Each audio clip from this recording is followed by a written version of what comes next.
Vanderbilt first baseman Riley Nelson is this week's guest here on the Real Deal podcast, a part of the Vandy 24/7 network. Riley, really appreciate you taking the time, man. How you doing? Yes, sir. Doing well. How are you, Billy?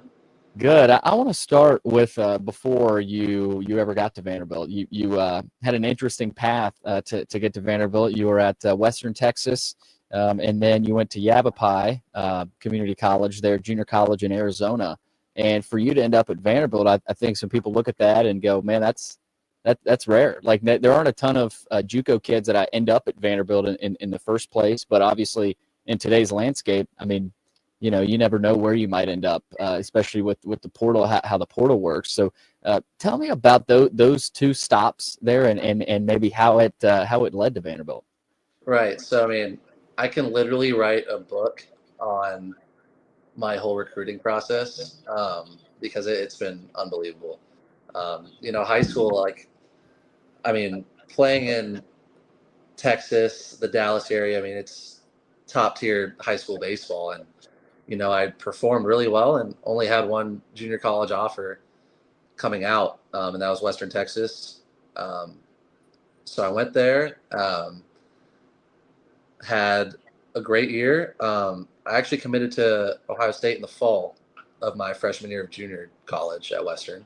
And in the spring, things kind of fell through. Ohio State told me I wasn't good enough to practice with their team. And I was like, all right.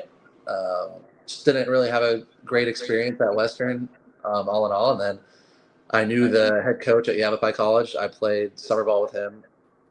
He's a Texas guy too. Went to Yavapai in the fall, committed to a small Division I school in Texas, UTRGV in the fall, was committed all spring, had a fantastic spring with a wood bat and played in the draft league, and thought that moving on from UTRGV was the best possible thing, best move I could have done. And, that's when Vanderbilt reached out, and, that's kind of how I'm here. But going to Yavapai was definitely, up till this point, was the best decision for me. Fell in love with the coach there and fell in love with the guys. I mean, it was just awesome being there, and now I'm here. So I like it. I see the Rangers jersey there. Oh yeah. Growing up in Texas, I'm sure it's either the Astros or the Rangers, depending on where you're from. I would guess baseball has been a huge part of your life. I don't know if you had any other sports. I'm sure you played some other sports, but was it always baseball for you, especially in the state of Texas? I mean, so fans might not know this, but I was born in Toronto. My mom's from there. My whole mom's side of the family lives in Canada. My grandma from Canada was actually in Norman this past weekend, the OU series. And I played hockey for like 8 years, 6 to 8 years of my childhood. So there would be times where we would it was travel baseball and travel hockey. Like I was on like a really good hockey team for Texas too. I mean, I don't know how good Texas hockey can be, but yeah.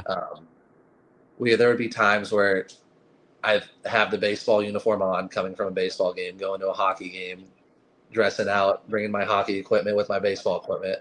I mean, it was two very different sports, but I loved, when I get older, like I don't want to play in a men's softball league. I want to play in a men's ice league, hockey league. So, I played both those. I mean, I played middle school football, middle school basketball, but I mean, I just did those for fun. But hockey for 6 to 8 years, and I had a blast, and I still talk to some of those guys too. So I'll say that's your swing. I can tell from your swing. I mean, you look at your stance with the open stance, but I mean, you can tell a lot of times with a baseball swing, it's like, okay, that kid's played some hockey.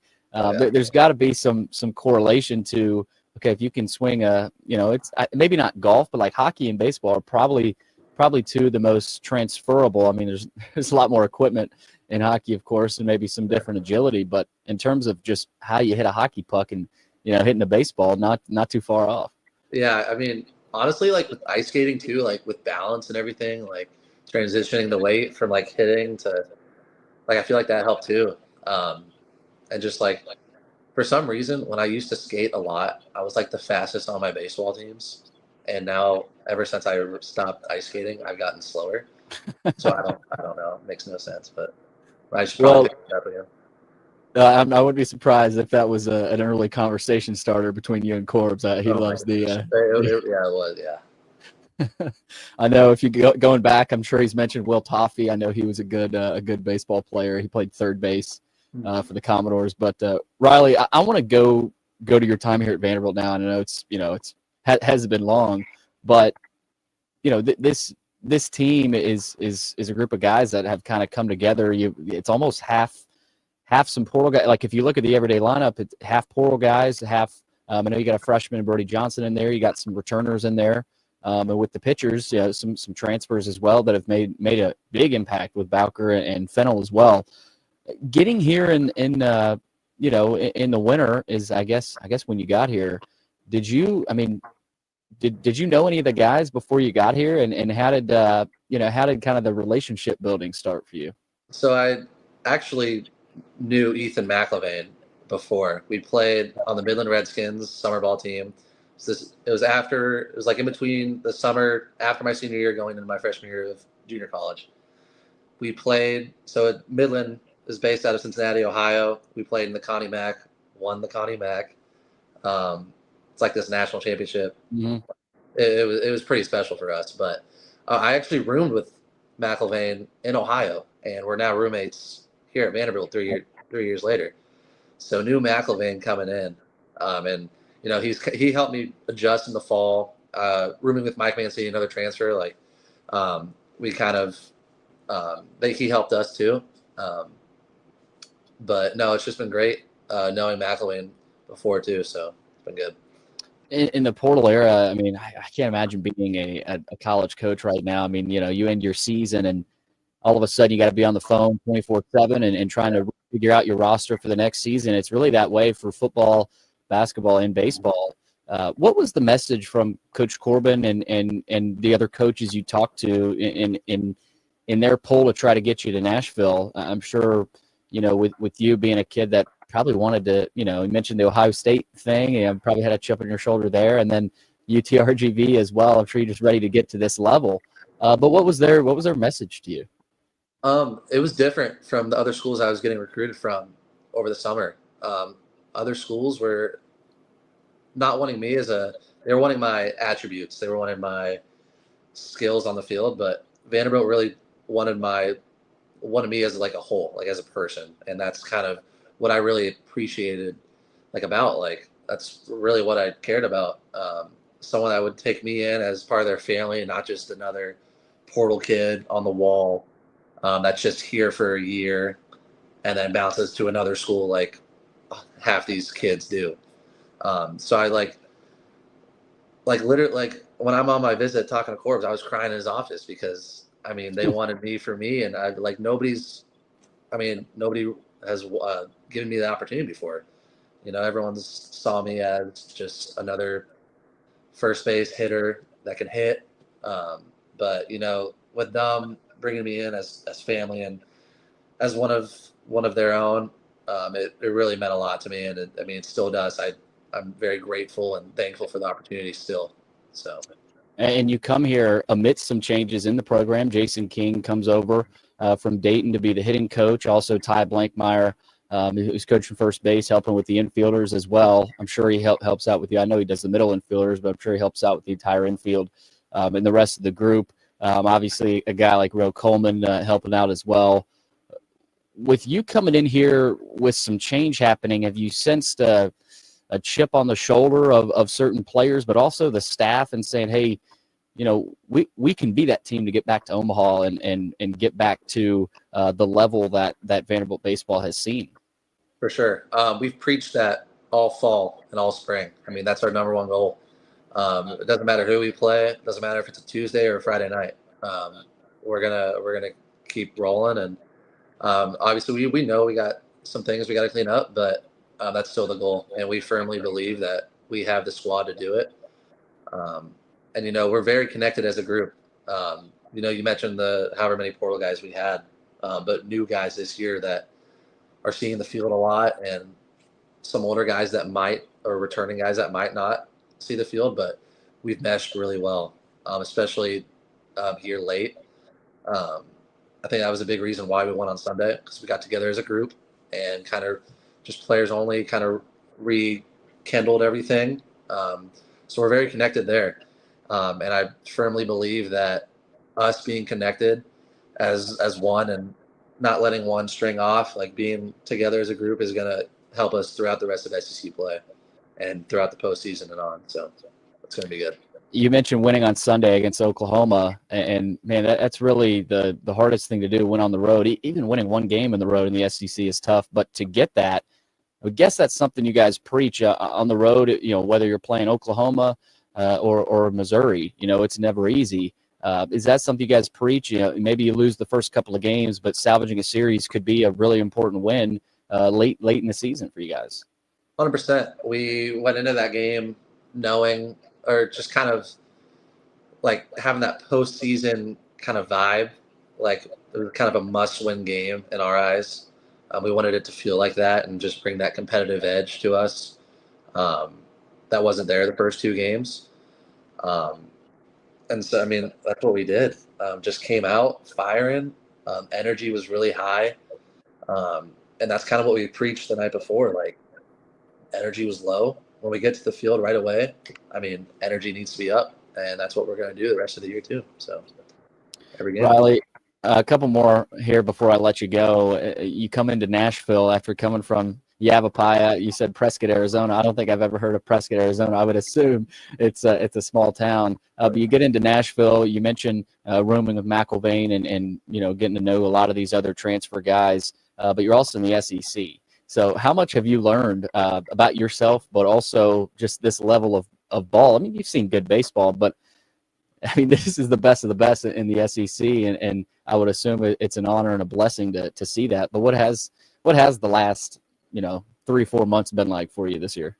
I mean, it's very humbling, I would say, because I mean it's completely different style of pitching. You can go, I mean, 0 for 4, but you got to have that same mentality. Like, I can still do this. You can't get too down, you can't get too up. You got to kind of ride that middle. I feel like that's what I've learned, mainly here, is you can't get too high and you can't get too low, because you're gonna have 0 for 4 nights in the SEC. You're gonna face a dude that just has your number that night, and you're gonna have a day where you can't miss. So kind of riding that middle and just getting back there. I mean, it's huge. That's what's helped me as a hitter, because if I rode the highs and lows too high and low, I wouldn't be having success. So I feel like just getting back to the middle has definitely helped me throughout the season. So, all right, I lied. I got one more before my last one. What's it like playing for Tim Corbin? That's all I'll ask there. It's all, like, it's gonna sound really cheesy, but it's a dream come true. I remember watching Vanderbilt in the early teen days, like with Swanson and even Leiter and Kumar. Unfortunately, they're not on my back, but maybe they'll send me a jersey down the road. Yeah, but I like seeing all the traditions, like the little things that we do. I remember watching it when I was a kid. It's unreal. And when Vanderbilt called me over the summer, I mean, it was just I was just blown away. I mean, I still am. Like, I'll walk around the facility and like on the field, I'll even look at Corbs. I'm like, oh my gosh, it's Tim Corbin.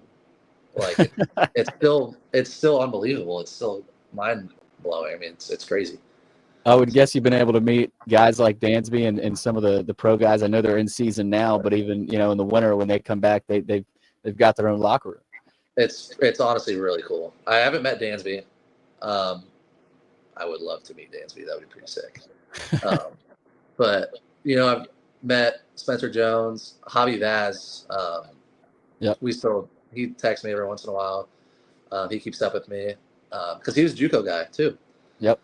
So we kind of got to bond when he came back for the winter, and kind of talked about our stories too briefly. So it was pretty cool. I mean, Cool. It's so cool when big leaguers, because I've never really been around big leaguers like JUCO, and right.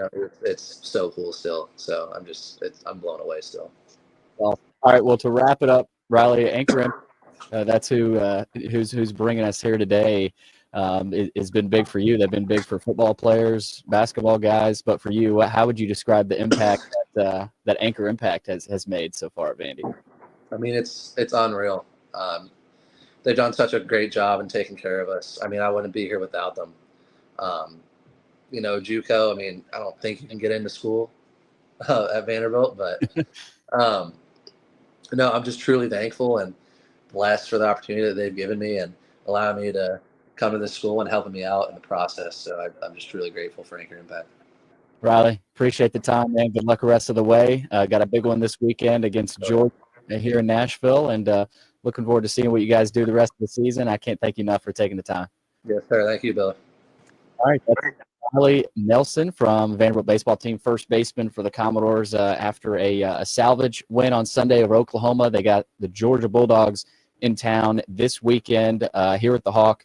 And also tomorrow, Tuesday, which is actually today. It's coming out today. They got Lipscomb here at the Hawk as well. So a big week for Vanderbilt on the diamond. Also, big year for Vanderbilt here in the NIL sphere with Anchor Impact. Again, big thanks to Riley for joining us. You can find us on Apple Podcasts, Spotify. Log on to anchorimpact.com to donate or give to players like Riley Nelson and anybody else on the baseball team. But that'll do it for this week's episode of The Real Deal